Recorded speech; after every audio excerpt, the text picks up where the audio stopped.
Il est 20 heures, bienvenue à tous dans ce nouveau point de l'actualité. Vous êtes bien sur RTI 1. La Côte d'Ivoire prépare les obsèques de son Premier ministre. Ahmed Bakayoko, décédé le 10 mars dernier, sera mis en terre à Séguéla ce vendredi 19 mars. Plusieurs cérémonies d'hommage sont prévues avant l'ultime séparation. La ville de San Pedro bientôt s'ouvre au modernisme. Des experts nationaux et étrangers planchent sur l'amélioration du schéma directeur de cette ville balnéaire, touristique et portuaire. Plusieurs propositions ont été faites. Lutte contre le coronavirus alors que plusieurs pays suspendent le vaccin AstraZeneca. L'agence européenne dit rester convaincue de ses avantages, le risque des effets secondaires étant inférieur à celui de la maladie. Bonsoir à tous. 5e jour de deuil national en Côte d'Ivoire. Le pays pleure son défunt Premier ministre. Le Congo, à plus de 2500 km, se tient aux côtés des Ivoiriens dans cette épreuve douloureuse. Le président Alassane Ouattara s'est entretenu ce mardi avec une délégation de la République du Congo, conduite par le ministre congolais de l'équipement et de l'entretien routier, M. Émile Wosso, porteur d'un message du président Denis Sassou Nguesso. La délégation est venue exprimer la compassion et le soutien du peuple congolais au président Alassane Ouattara et à la nation ivoirienne. Le ministre a salué la mémoire du Premier ministre Ahmed Bakayoko, un grand serviteur de l'État, une personnalité d'une grande générosité au service de son pays. Nous sommes venus envoyés par son Excellence M. Denis Sassou Nguesso, président de la République du Congo, pour porter un message à son ami et frère, son Excellence M. Alassane Ouattara, président de la République de Côte d'Ivoire. Et comme l'ambiance est au deuil, nous sommes venus donc porter notre soutien à la souffrance des dirigeants ivoiriens qui pleurent son digne fils qui a commencé un long et dernier voyage là où nous savons tous que nous irons tous. Donc c'est ces circonstances difficiles et malheureuses qui me meuvent même pendant que je parle, parce que le Premier ministre Ahmed Bakayoko était un homme de cœur qui aimait le pauvre comme le riche et qui a accompli sa tâche, et en cela il est accompli et tout est accompli pour lui. Excusez mon émotion, c'est un ami, c'est un frère, et c'est difficile de l'imaginer absent parmi nous aujourd'hui. La délégation congolaise s'est rendue à la primature. Le ministre secrétaire général du Conseil national de la sécurité de la République du Congo, le vice-amiral Jean-Dominique Okemba, a exprimé dans le livre des condoléances au nom du président congolais la compassion et l'immense tristesse de son pays. Il a rendu un vibrant hommage à ce grand serviteur de l'État tombé. Plusieurs chefs d'État et de gouvernement arrivent en ce moment dans la capitale économique. Ils vont prendre part à la cérémonie nationale en l'honneur d'Ahmed Bakayoko. Alexis Ouedraogo est à l'aéroport Félix Houphouët-Boigny d'Abidjan pour faire le point de leurs arrivées. Nous la retrouvons sur place à l'aéroport. Bonsoir Alexis. Bonsoir Fatou Fofana, nous sommes présentement à l'aéroport Félix Houphouët-Boigny d'Abidjan où tout le long de cette soirée jusqu'à demain mercredi, plusieurs chefs d'État africains sont attendus. Ils viennent rendre hommage au Premier ministre Ahmed Bakayoko décédé le 10 mars dernier en Allemagne. Pour cette soirée, premier arrivé, le président ghanéen Nana Akufo-Addo qui a été reçu par le Premier ministre par intérim Hachi Patrick. Il avait à ses côtés le ministre des Affaires étrangères Ali Koulibaly ainsi que le médiateur de la République Adama Toungara. Le président ghanéen est venu pleurer avec le peuple de Côte d'Ivoire. Avec lui, plusieurs autres chefs d'État sont attendus pour la journée de demain. Ce sont notamment le président du Burkina Faso, Roch Marc Christian Kaboré, celui du Togo, Faure Gnassingbé, celui de la Guinée-Conakry, Alpha Condé, ainsi que de la Guinée-Bissau, Oumarou Sissoko. Outre les chefs d'État, des vice-présidents, des premiers ministres, les représentations diplomatiques, des institutions internationales, des stars, de la culture, figures internationales sont attendues sur les bords de la lagune ébriée. Tous viennent rendre hommage au Premier ministre Ahmed Bakayoko. Les ministres des Affaires étrangères du Libéria et du Niger sont attendus un peu plus tard dans la soirée. En début d'après-midi, autour de 16h45, c'était le Premier ministre du Mali. Après lui, le Premier ministre du Gabon, lui aussi venu exprimer tout le soutien du peuple gabonais à la Côte d'Ivoire. Nous restons encore ici à l'aéroport, le temps de vous remonter le lot de ces personnalités venues ici pour rendre l'hommage, le tour dernier au Premier ministre Ahmed Bakayoko. Merci Alexis Ouedraogo pour ce point sur l'arrivée des chefs d'État étrangers des autres délégations. Nous vous retrouverons dans nos prochaines éditions pour poursuivre ce point. Au niveau national, les membres du gouvernement se tiennent aux côtés de la grande famille Bakayoko.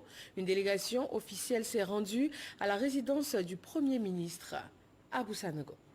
C'est dans une ambiance lourde que la délégation conjointe de la présidence de la République et du gouvernement, conduite par le Premier ministre par intérim Patrick Achi, s'est rendue à la résidence du Premier ministre Ahmed Bakayoko pour exprimer sa compassion et toute sa solidarité à sa famille. La délégation a salué la mémoire d'un homme d'État, la disponibilité, le don de soi, le professionnalisme, l'esprit d'ouverture et la grande générosité de l'illustre disparu. La délégation conduite par Patrick Achi a donc présenté ses condoléances à la famille Bakayoko et aux familles alliées, au Woroba, notamment au Bafing et au Béré en général et le Worodougou en particulier. Les mots ne suffisent pas pour rendre toute l'intense douleur qui étreint toute une nation, et en particulier ceux qui ont été au quotidien les collaborateurs du Premier ministre, que ce soit à la présidence ou dans le gouvernement. Nous sommes avec vous. Nous le serons toujours. La dimension du Premier ministre est un objet inextinguible que nul ne pourra jamais oublier. Le Premier ministre Ahmed Bakayoko, décédé le 10 mars dernier, sera inhumé le vendredi 19 mars prochain à Séguéla, sa terre d'origine, après la prière de 13 heures dans la stricte intimité familiale. Le programme complet de ces obsèques est connu. En voici le détail. Le programme actualisé des obsèques du Premier ministre Ahmed Bakayoko, décédé le mercredi 10 mars 2021 à Fribourg en Allemagne, se présente comme suit. Mercredi 17 mars 2021, de 9h à 12h, hommage de la nation, lieu palais présidentiel. 16h, hommage du RHDP, des partis politiques et des associations, suivi d'animations artistiques. Lieu, stade Alassane Ouattara de Bempi. Jeudi 18 mars 2021, de 10h à 13h, levée du corps à Ivo Sepp suivi du transfert à Séguéla. Vendredi 19 mars 2021, de 12h30 à 13h30, prière suivie de la levée du corps à la grande mosquée de Séguéla. 14h30, inhumation dans la stricte intimité familiale. Dimanche 21 mars 2021, de 9h à 12h, cérémonie du 7e jour au stade d'Abobo. Notez bien, le présent programme remplace le précédent. Fait à Abidjan le mardi 16 mars 2021, le directeur général du protocole d'État, Hippolyte Yeboué. Demain, mercredi 17 mars 2021, sur le coup de 16h, le stade d'Ebimpe à Anyama va accueillir des milliers de personnes pour une cérémonie hommage au Premier ministre. Un hommage des partis politiques, des associations, des jeunes, et l'événement se prépare. Moussa Konaté. Cérémonie d'hommage politique et artistique au Premier ministre Ahmed Bakayoko. Adama Bictogo sonne la mobilisation. Première étape, échange avec les populations d'Anyama, commune qui va abriter l'événement. Pour la mémoire d'Ahmed Bakayoko, nous devons nous mobiliser, même si c'est à pied, pour que chacun de nous puisse aller à Ebempe, même si c'est avec un petit morceau de paille, un petit morceau de fleurs, qu'on aille tous déposer au stade de PMP pour dire merci Ahmed, merci Amba, merci pour tout ce que tu as donné à notre parti, à la Côte d'Ivoire. Après cet échange avec les populations d'Anyama, Cap et M. Aboubou, le directeur exécutif a porté le message de mobilisation aux populations. Depuis avant-hier, on a commencé à sensibiliser la jeunesse dans le quartier de la commune. Vraiment, on va rendre hommage à notre étoile d'État, Ahmed Bakayoko. J'appelle toutes les femmes du RHDP les comités de base, les sections, les départementales, les membres de leur bureau, les régionales, les membres de leur bureau. Nous devons nous retrouver toutes au stade pour rendre le dernier hommage à notre Ambak. La délégation s'est ensuite rendue à Adjamé, la commune où a vécu le défunt Premier ministre. Le mot d'ordre est aussi lancé afin de rendre un hommage mérité à Ahmed Bakayoko. C'est un témoignage.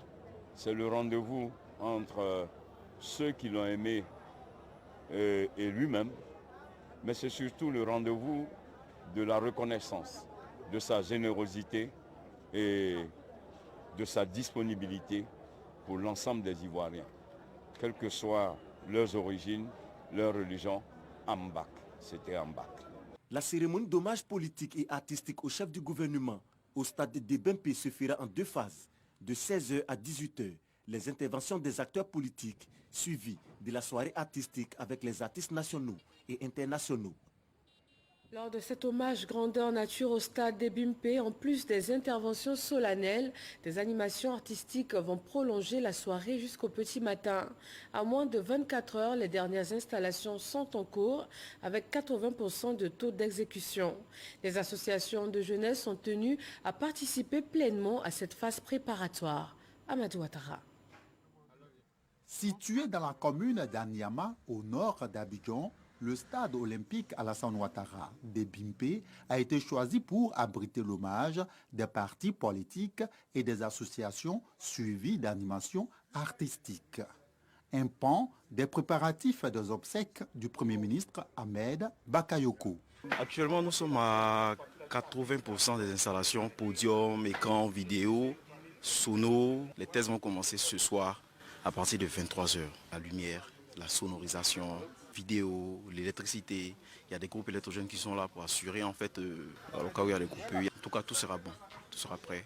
Au cabinet du ministre des Sports, le premier responsable des lieux assure que toutes les dispositions ont été prises pour la réussite de l'hommage souhaité mémorable. Toutes les mesures sont prises pour recevoir les mesures sécuritaires, les mesures d'accueil, les mesures d'ambiance et que nous repartions de ce lieu avec le sentiment d'avoir rendu un vibrant hommage à un homme d'engagement, un homme de foi et un homme d'espérance. Rassemblons-nous en respectant bien sûr les mesures barrières, en respectant toutes les consignes qui vont être édictées pour notre sécurité. Les associations de jeunes sont impliquées à tous les niveaux afin de garantir la mobilisation. Nous demandons à toute la jeunesse d'être disciplinée demain pour aller rendre hommage à notre mère, de rester concentré, de rester dans la logique de notre mère. À toute la jeunesse féminine dans toute son entièreté et à la jeunesse d'Abobo. Et nous devons sortir massivement demain, mercredi, dès 6h pour remplir le stade de Bimpe. Comme le Premier ministre n'a jamais su faire la différence entre les jeunes des différents partis politiques, c'est comme ça que les jeunes sortiront. Peu importe leur appartenance religieuse, peu importe là où ils vivent, ils sortiront, oui, encore une fois, pour démontrer aux yeux du monde que oui, ils aiment leur mère et que c'est pour eux une manière de lui dire, monsieur le maire, cher père, cher guide, cher parrain, voilà, nous vous aimons, vous demeurez à jamais en nous. Du côté de la chapelle politique, de l'illustre disparu, le RHDP, on invite également à l'ordre et à la discipline. La jeunesse doit continuer de donner le bon exemple, tant prôné par Ahmed Bakayoko. Nous avons une population de 2 millions d'habitants et on a une jeunesse de près de 85%. Je voudrais que cette jeunesse sorte nombreuse pour envahir le stade et Bempé. Sa politique au niveau d'Abobo, c'était autour de la culture, les arts et le sport. Or, tous ces éléments représentent la jeunesse. Abobo, c'est la commune de la paix. Abobo, c'est la commune de la cohésion. Abobo, nous avons appris à faire de grands événements ici, dans la discipline. Et c'est ce que nous allons démontrer encore une fois. Rappelons que le stade olympique Alassane Ouattara de Bimpe a une capacité d'au moins 60 000 places. La jeunesse de la commune d'Abobo est elle aussi pleinement engagée pour faire de cette étape d'Ebimpe un grand moment à la dimension de l'homme qui y sera célébré. Ahmed Bakayoko a été leur maire pendant 8 mois. Toute la commune reste sous le choc de ce départ soudain. Une cérémonie d'hommage a été initiée sur l'esplanade de la mairie. Franck Wadjo. Un plan d'urgence d'une valeur de 173 milliards de francs CFA pour la réalisation d'infrastructures et politiques d'auto-emploi. Le projet Ahmed Bakayoko pour la commune d'Abobo freiné en plein élan par la mort. Les populations reconnaissantes sont venues répondre à l'appel de la municipalité. Abobo, depuis le 10 mars dernier, est inconsolable. Qui saura nous faire oublier? Chantait Mike Brandt. Abobo pleure. Abobo va encore pleurer, mais nous nous confions à Dieu. Nous voudrions vous dire que cette douleur est trop grande pour nous, Église, parce qu'on a prié Dieu, on a demandé à Dieu de nous envoyer un ange. Ahmed Bakayoko est venu comme cet ange qui est venu ressourcer l'Église. Sur l'esplanade de la mairie, le corps social à Bobo dans l'affliction. Il était important pour le conseil municipal et autres élus de la commune d'initier cette action avant l'ultime départ dans le giron familial à Séguéla. Ahmed Bakayoko à Abobo, ce sont des actions empreintes de pragmatisme et de générosité. Élèves, jeunes, femmes, artisans et commerçants, entre autres, tous ont eu à dire des mots à l'honneur de l'illustre disparu. Ce que je retiens de lui, c'est un homme combatif, déterminé, ambitieux et qui sait réellement exactement où il va. C'est ce qu'il nous a inculqué tout au long de ce temps que nous avons eu la chance de passer avec lui. Lui, en tant qu'homme d'État, il descendait dans la case pour communier avec les ferrailleurs, pour nous montrer combien de fois nous étions importants dans le tissu économique de la commune d'Abobo. Il a des coups d'œil. Dans la foule, il peut regarder une personne comme ça et sait que cette personne a des problèmes. Et il règle ton problème. Voilà les gens d'hommes qu'on a besoin. Mais comme toute chose ne dure pas sur la terre, surtout les bonnes choses ne durent pas sur la terre, Dieu l'appelle à ses côtés. Il nous a donné d'autres dignités de jeunes acteurs politiques. De par son humilité, sa collaboration, ses concertations qu'il avait avec nous. L'homme, nous retenons 4 choses de lui. Il était quelqu'un de vrai, il était quelqu'un d'humain, il était quelqu'un de travailleur et par-dessus tout, il avait la crainte de Dieu. Des paroles, des gestes, mais aussi des écrits. La famille politique du Premier ministre, avec aux avant-postes Adama Bictogo, le président exécutif aux côtés de la famille de cœur d'Ahmed Bakayoko, celle des Abobolais. Tous s'entendent se mobiliser de la sorte jusqu'au dernier hommage. Les témoignages d'affection et de reconnaissance ne se limitent pas à Abobo. La communauté Hatchan du village d'Abata salue la mémoire de son fils. Ahmed Bakayoko était membre de la génération Dougbo Agban. Didier Nguessan. La danse guerrière Hatchan honorait un congénère, Ahmed Bakayoko. L'illustre disparu appartenait à la génération Dougbo Agban d'Abata Village depuis le début des années 2000. Cet hommage est un devoir mémoriel et les témoignages sont à la hauteur de la libéralité dont faisait preuve le Premier ministre. Il était un homme vraiment soucieux de l'état des femmes parce que Ahmed Bakayoko voulait que la femme africaine, la femme ivoirienne sorte de la pauvreté. Mais comment? À travers son fonds Mayama, un fonds qu'il a mis à la disposition des femmes pour pouvoir entreprendre. C'est un modèle pour nous, un modèle pour la jeunesse parce qu'il a tracé les signaux de la réussite de la jeunesse. Il a fait comprendre à la jeunesse que ce pays-là doit appartenir à la jeunesse demain. Cet héritage-là, nous l'allons le garder précieusement. Après s'être recueilli devant le portrait mortuaire, le chef du village, Yacinto Djomo, et sa suite ont donné de la voix dans la plus tradition Hatchan, de même que le député maire de Benjeli. C'était quelqu'un qui parlait avec passion du village d'Abata. C'est un fils véritable qui part. Et le cœur est meurtri. Et ce que nous sommes en train de faire, c'est petit par rapport à ce qu'il représente pour nous. Et voilà le sens. Voilà nos pleurs, voilà nos craintes. Mais le reste appartient à Dieu. C'est lui qui a donné, c'est lui qui reprend. La Côte d'Ivoire perd un homme d'État, un homme de mission, un homme de devoir. Et aujourd'hui, Abata ne peut pas rester en marge parce qu'Abata aussi perd son fils. Et grâce à Ahmed Bakayoko, ce village est en train de sortir de sa léthargie. Il était important pour nous aussi de venir apporter notre pierre à la compassion de l'État de Côte d'Ivoire. À l'homme de culture qui était le Premier ministre, ces artistes ont écrit et porté en mélodie des chansons en sa mémoire. Seigneur, Seigneur mon Dieu.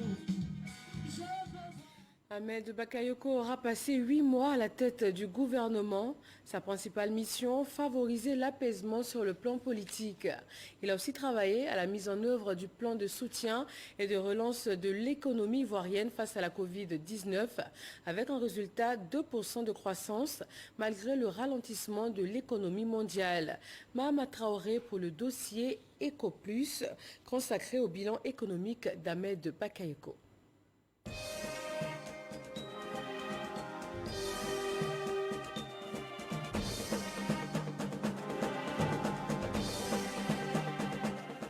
Le 22 septembre 2020, le Premier ministre Ahmed Bakayoko échange avec le patronat ivoirien et la Chambre de commerce et d'industrie à la primature.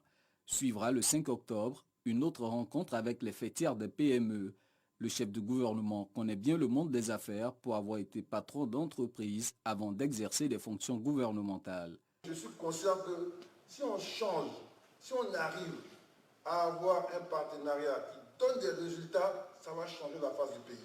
Si Ahmed Bakayoko mise tant sur le partenariat renforcé, c'est parce qu'il a pleinement conscience du rôle de moteur de la croissance qu'incarne le secteur privé, avec une part de 60% de l'investissement national et plus de 80% des emplois créés. Et pour matérialiser ce partenariat renforcé, il actionne le cadre de concertation État-secteur privé à l'effet d'étudier l'ensemble des préoccupations. Elle se résume entre autres au décaissement des lignes de crédit mises à la disposition des entreprises pour la riposte à la Covid-19, le paiement des crédits d'impôt, de la dette intérieure et de l'accès des entreprises nationales au marché public. Dans ce dialogue bipartite, les hommes d'affaires sont tout de suite impressionnés par l'effet de la méthode AMBAC. Quand vous dites ce que vous voulez, il attend de vous des solutions. Et quand vous proposez des solutions, immédiatement, quand ça va dans son sens, ou quand il trouve que ça peut avoir un impact sur d'abord les PME elles-mêmes, sur la Côte d'Ivoire, sur l'économie, automatiquement, il réagit. Il était spontané. Le Premier ministre nous avait présenté une approche pragmatique et une volonté d'apporter des réponses concrètes aux préoccupations du secteur privé. Pragmatique, homme de résultats, au bout de quelques semaines d'échanges, les lignes commencent à bouger dans le bon sens pour le monde des affaires. La gestion du fonds Covid, il y avait quelques retards, tout, il a dit qu'il en faisait son affaire. Il a donné un coup de fouet, justement, au règlement de ces fonds vis-à-vis des PME, secteur privé, et on est passé très rapidement de 5 milliards en un temps record à 10 milliards. Et ensuite, vers la fin, on était à plus de 25 milliards. Nous avons vu la volonté du Premier ministre Ahmed Bakayoko de réactiver de manière concrète, de manière efficace, le dialogue État-secteur privé. C'est grâce à ces rencontres que nous avons pu sortir de la situation de blocage du remboursement de crédits de TVA que les entreprises connaissaient depuis un certain temps. Soucieux de l'amélioration du climat des affaires, Ahmed Bakayoko conduit en parallèle la politique économique du pays. Dans un contexte de récession de l'économie mondiale due à la crise sanitaire, la tâche fut pour le moins aisée, le défi étant de maintenir la dynamique de croissance que connaît le pays depuis 2011. On a confirmé un taux de croissance économique en 2020 de 1,8%. Et nous avons également un niveau d'inflation qui est maîtrisé, qui est en deçà de 3%. Et ça, c'est la norme au niveau de l'UEMOA. Nous avons un niveau d'endettement qui est également maîtrisé à fin décembre 2020. Nous avons un taux d'endettement qui tourne autour de 48%, ce qui est très en deçà de la norme communautaire qui est de 70%. Au niveau de déficit budgétaire, nous avons eu une baisse de recettes et dans le même temps, nous avons un accroissement des dépenses. Cela a entraîné un déficit un peu plus important qui est autour de 5,9%. En plus de la récession évitée, le gouvernement d'Ahmed Bakayoko engage une levée de fonds sur les marchés financiers internationaux à travers 2 émissions d'eurobonds réussies. Ce sont des opérations qui sont soldées par des résultats exceptionnels parce que nous avons eu des taux vraiment considérés comme inédits au niveau du continent africain. Pour la première levée du mois de novembre, nous avons obtenu un taux de 5%. Pour la deuxième levée au mois de janvier, c'était 4,3%, ce qui montre quand même que nous avons un crédit important auprès des investisseurs internationaux. Après l'élection présidentielle et les législatives, le chef du gouvernement prévoyait de se focaliser sur les questions économiques, notamment l'essor du secteur privé national. Nous avons abordé avec lui les principaux chantiers sur lesquels donc, nous souhaitons connaître des avancées avec le gouvernement. Il s'agit du chantier de la promotion des champions nationaux. Il s'agit du chantier de la transformation structurelle de notre pays par l'industrialisation. Il s'agit de la question de la dette intérieure. Et donc sur ces grands dossiers, nous avions pris rendez-vous avec le Premier ministre. Nous avons avec lui de grands projets, l'entrepreneuriat pour tous. C'est un programme que nous étions en train de regarder. La problématique du rayonnement des PME ivoiriennes dans la sous-région. Et l'un de ses points forts, c'était de dire les PME doivent s'unir, doivent parler d'une voix. À partir de ce moment, vous pouvez faire de belles choses. Le Premier ministre Ahmed Bakayoko n'avait pas le profil de technocrate ou d'économiste chevronné comme ses prédécesseurs, mais il savait les clés du succès économique pour un pays comme la Côte d'Ivoire. Sa disparition survenue le 10 mars dernier laisse donc un goût de symphonie inachevé. Bilan économique qui rend la Côte d'Ivoire encore plus fière d'avoir eu un tel Premier ministre. La grande famille du Ourodougou en est elle aussi fière. Et c'est sur cette terre de Séguéla que va reposer à jamais Ahmed Bakayoko. À quelques heures de l'arrivée de la dépouille mortelle de son fils, la ville se prépare à le recevoir dignement.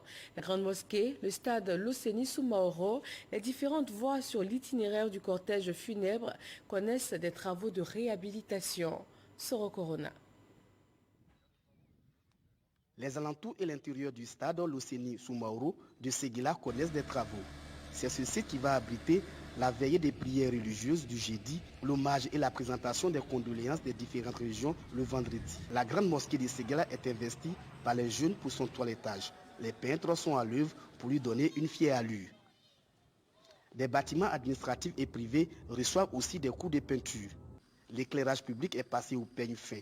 L'héliport connaît aussi des travaux. Bref, Séguéla fait son toilettage pour recevoir la dépouille mortelle de son illustre fils et les délégations nationales et internationales. Le préfet des régions visite ces différents sites pour voir le taux d'exécution des travaux engagés. L'aéroport, évidemment, qui va servir à l'accueil du chef de l'État et la dépouille aussi. Il y a le site de la mosquée, la grande mosquée. La prière mortuaire va se faire. Au stade Loseni Soumaoro, où nous nous trouvons ce matin, va abriter la cérémonie d'hommage des populations de l'ensemble du pays. On a constaté au terme de cette visite de terrain que les travaux avancent très bien. Je dirais même que les travaux sont à plus de 80% de taux de réalisation, notamment en ce qui concerne l'aéroport. C'était notre grosse inquiétude parce que là-bas déjà il y avait des travaux même en temps normal. Donc naturellement on était très préoccupés par ce site. Au niveau de l'éclairage public, il y a une équipe de CIE qui est là, qui est sur le terrain, que nous avons rencontré tout à l'heure. Les différentes populations vivant à Séguéla sont appelées à s'impliquer activement dans l'organisation des obsèques. Que toutes les populations, en tout cas, s'impliquent véritablement, chacun ce qui le concerne, pour que nous puissions organiser vraiment dans l'honneur et dans la dignité des obsèques de feu le Premier ministre. Pour ce que je suis en train de voir à travers la ville, je pense que les populations seront à la hauteur de cette attente-là. Plusieurs autres rencontres sont prévues afin d'organiser des obsèques dignes à l'image de l'illustre disparu. À partir donc de demain, mercredi, démarrent officiellement les hommages de la nation à son Premier ministre disparu. Une nation affligée mais qui reste debout. La riposte contre la Covid-19 ne faiblit pas. Le Premier ministre en était d'ailleurs un acteur clé. Son engagement lui survit.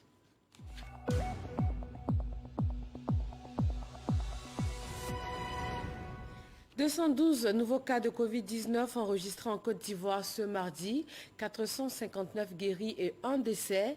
Le pays compte un total de 17 448 personnes vaccinées contre la Covid-19 du 1er au 15 mars. Dans cette lutte contre la maladie à coronavirus, des points focaux de districts sanitaires et ceux de la Croix-Rouge reçoivent une formation.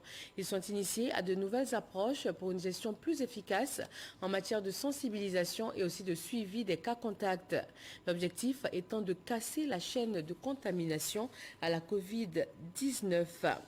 Et alors que plusieurs pays suspendent le vaccin AstraZeneca, l'agence européenne dit rester à cette date convaincue de ses avantages dans la prévention de la Covid-19, le risque des effets secondaires étant inférieur à celui de la maladie. La ville de San Pedro, bientôt, s'ouvre au modernisme. Le ministère de la Ville travaille à en faire une ville moderne, verte et intelligente. Sam Conan. San Pedro, une ville voulue, pensée et créée par Félix Houphouët-Boigny, avec un schéma directeur bien précis. L'ARSO, autorité pour l'aménagement du Sud-Ouest, était chargée de la mise en œuvre. Depuis sa disparition, la ville balnéaire et portuaire a connu une explosion dans tous les sens, avec une urbanisation non contrôlée. Conséquence, des constructions anarchiques, une ville rouge du fait de la poussière et un lac constamment agressé. Le ministère de la Ville, chargé de transformer les villes qui ont connu une urbanisation mal maîtrisée, veut mettre de l'ordre et faire de San Pedro une ville verte et moderne. Mais avant, des ateliers avec des experts venus d'Afrique et d'Europe pour faire l'état des lieux et proposer des solutions qui se dégagent en 3 priorités. La première, c'est évidemment l'activité économique. La deuxième, c'est comment faire en sorte que cette ville puisse se développer de façon sûre, avec un enjeu majeur pour l'eau, qui est un atout, mais qui peut aussi être, en cas d'inondation, un danger. Et puis il y a aussi toute la préoccupation environnementale. Ce sont des propositions que nous allons donc essayer de fondre dans le schéma directeur pour réussir à sortir donc une ville véritablement moderne qui va projeter l'avenir de San Pedro sur 20-30 ans. Pour le ministre Albert François Micha, le conseil municipal de San Pedro dispose désormais d'un schéma directeur renforcé. Nous avons vu le projet de développement de cette ville qui correspondait à la vision du ministère de la Ville. Nous pouvons dire que le maire de San Pedro dispose à présent d'un outil qui lui permet de voir le développement de sa ville et partant de là, le développement de la région. Selon le ministre Albert François Micha, des ateliers de ce genre vont être organisés dans les villes intéressées par le projet, afin de faire d'elles des villes intelligentes, inclusives, vertes et durables. Merci de toujours vous informer sur RTI 1. Marine Cognon vous retrouve à 23h. Bonsoir à tous.